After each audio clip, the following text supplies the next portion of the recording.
Out of all of the things he could have chosen, it was light that God created first. Light for the world. It was light that governed day and governed night. It was light that made the rainbow visible after the flood.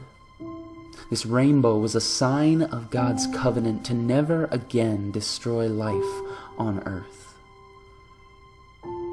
It was the lights from the stars in the sky that stood as a symbol of God's promise to Abraham. If indeed you can count them, God said, so shall be your offspring.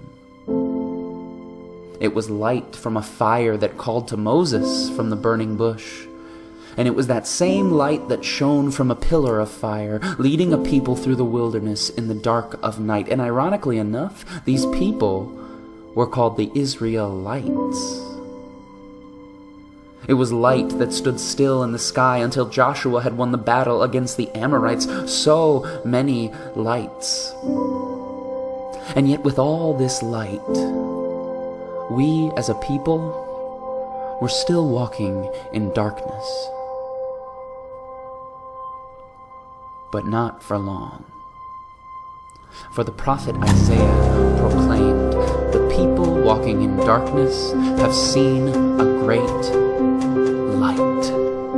On those living in the land of deep darkness, a light has dawned." This light was a greater light, the firstborn, not just a light for the world. No, he was the light of the world, who would bring day out of our dark, dark night.